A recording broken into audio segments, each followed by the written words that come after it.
رات جمعرات کے درس کے بعد تسبیح خانے سے نکلا، سائدات سفر کیا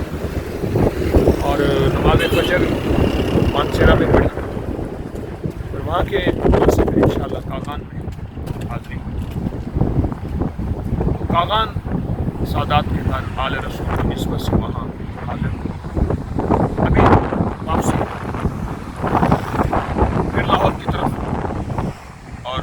کل ہفتہ انشاءاللہ شام کو ازبکستان تاشکند کے لیے روانہ۔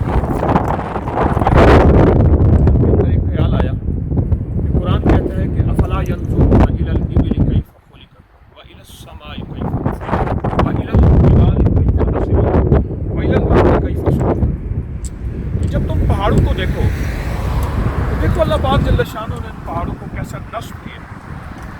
یہاں مجھے چلتے چلتے ایک محدث کی بات یاد آئی، فرمانے لگے کہ جب بھی میں پہاڑ دیکھتا ہوں تو یہ آیت ضرور پڑھتا ہوں، وَإِلَى الْجِبَالِ كَيْفَ نُصِبَتْ، اور کہتا ہوں مولا تو نے یہ آیت بھی بیکار نہیں بنائی، قرآن نور ہے، قرآن کے اندر برکت ہے، اور تو نے ہمیں پہاڑوں کی طرف متوجہ کیوں کیا؟ جہاں تیری قدرت کا نمونہ ہے، جہاں تیری طاقت کا نمونہ ہے، وہاں یہ لمحات قبولیت کے لیے جب اللہ جل شانہ کو طاقت اور اللہ کی قدرت اور اللہ کی عنایت اور اللہ کی عطا کو دیکھیں کہ یہ قدرت کے نمونے ہیں، ہر سو انوکھا نظام ہے، تو پھر ایک احساس پیدا ہوتا ہے کہ مولا تو ہے، اور یہ سارا جہان تو نے ایسے پیدا نہیں کیا، آفا سے پیدا کیا۔ تم سمجھتے ہو کہ ہم نے یہ ساری چیزیں کوئی بیکار پیدا کر دی؟ بہت بڑے محدث گزرے ہیں، میں ایک کتاب میں ایک واقعہ پڑھ رہا تھا کہ ایک دفعہ ایسے گزر رہے تھے، پہاڑوں سے گزرتے گزرتے ایک جگہ ٹھہر کے دعا مانگنا شروع، بہت دیر تک دعا کرتے رہے۔ لوگوں نے پوچھا تھا کہ یہ کون سی قبولیت کی گھڑی تھی، یا کون سی قبولیت کا مقام تھا،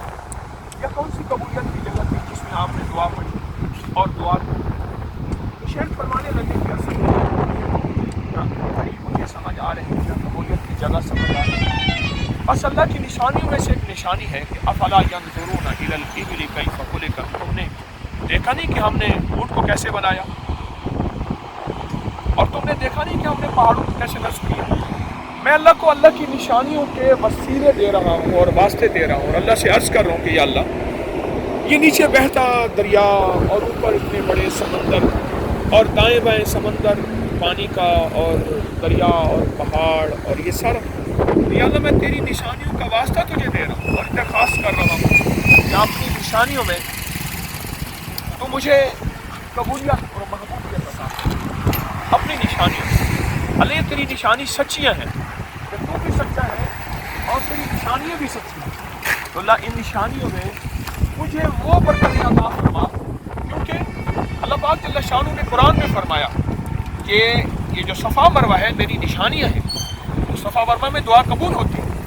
تو اس محدث نے اللہ کے ولی کو یہ باقاعدہ حوالہ دیا کہ یا اللہ یہ تیری نشانیاں ہیں اور نشانیوں میں دعائیں قبول ہوتی ہیں، ان الصفا والمروہ من شعائر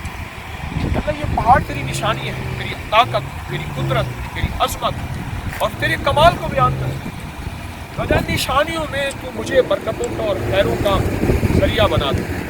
اور تو میرے لیے دنیا آخرت آخری کا ذریعہ بنا دے۔ اللہ میں تو مر جاؤں گا، تو پہاڑ ہمیشہ رہیں گے اپنی عظمتوں کے ساتھ، تو جب چاہے گا ان کو ختم کرے گا، اور مجھے اپنی ذات عالی کا سچا تعلق عطا فرما، سچی معرفت عطا فرما، اور ان نشانیوں کی وجہ سے مجھے دنیا آخرت کی خیریں عطا فرما۔ وہ میں یہاں سے کاغان سے میں لاہور کی طرف جا رہا ہوں، تو چلتے چلتے میرے دل میں خیال آیا کہ یہ اللہ کی نشانیاں ہیں، پہاڑ، اور اللہ پاک جل شانہ نے ہمیں متوجہ کیا ہے باقاعدہ کہ دیکھو کہ جب یہ میری نشانیاں آئیں کہ وَإِلَى الْجِبَالِ كَيْفَ نُصِبَتْ، تو پھر اس وقت ان نشانیوں کو دیکھا کرو اور دیکھ کے میری یادوں کو دل میں بسایا کرو، اور میری عظمتیں تمہارے دل میں ایسی دل میں آ جائیں کہ پھر تم پہاڑ کو چھوڑ کے پہاڑ کے بنانے والے کی طرف تمہاری توجہ چلی جائے۔ یہ اللہ کی نشانی ہے، اور یہ باتیں مجھے کچھ یاد آئیں۔ ایسے چلتے چلتے میں نے کہا کہ گاڑی جو ہے وہ کھڑی کر دیں اور کچھ باتیں کریں کہ ہمارا ہر پل، ہر سانس، ہر لمحہ زندگی کا اللہ کو پہچاننے کا ہے۔ پہاڑ دیکھیں تو کہیں اللہ تو نے ان کو کیسے بنایا، تو ہر چیز پہ قادر ہے، اور پھر وہ بیٹھ کے دعا مانگنا کہ اللہ تو ہمیں اپنی نشانیوں کے ذریعے سے اپنی ذات کی سچی معرفت عطا فرما اور اپنی ذات کا سچا تعلق عطا فرما اور اپنی ذات کا سچا اے اللہ یقین عطا فرما۔ تو یہ اچھا اگلی بات عجیب دل میں آتی ہے، میں وہاں گیا ازبکستان میں، نہیں آذربائیجان میں، وہاں 2 دن رہا، 6 دن کے لیے گیا تھا، میں واپس آ گیا۔ وہاں ہمیں لے گئے پہاڑوں کی طرف، کہنے آپ کو پہاڑ دکھاتے ہیں۔ وہ پہاڑ لے، میں کہا بھائی اس سے، ہمارے ساتھی کہنے لگے بھائی اس سے اچھے پہاڑ ہمارے پاس موجود ہیں۔ اتنی نعمتیں اللہ نے مجھے آپ کو پاکستان کے نام پہ دی ہیں۔ اللہ اس وطن کی محبت تمہارے دل میں رکھے اور کسی کی نفرت دل میں نہ ہو، اور اس کی قدردانی کی توفیق عطا فرمائے۔ ہمارے دل میں گالی نہ ہو، حکمران کے لیے بھی، محکوم کے لیے بھی، کسی پارٹی کے لیے بھی، کسی کے لیے بھی، اور کسی قوم، کسی نسل، کسی رنگ، کسی زبان، کسی علاقے، کسی مسلک، کسی مذہب کے لیے نفرت نہ ہو۔ بس نعمتوں کو دیکھ کے اللہ کا شکر ادا کریں کہ اللہ تو سدا ہمیں خیر عطا فرما اور عافیت عطا فرما۔ تو یہ نشانیاں ہیں، تو نشانیوں میں ہمیشہ اللہ کی ذات کی طرف متوجہ ہوا۔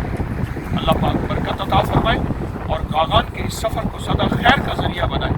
عافیت کا ذریعہ بنائے۔ واپسی ہے، لاہور پہنچنا ہے، عافیت اور عافیت عطا فرمائے۔ آمین۔ السلام علیکم ورحمۃ اللہ۔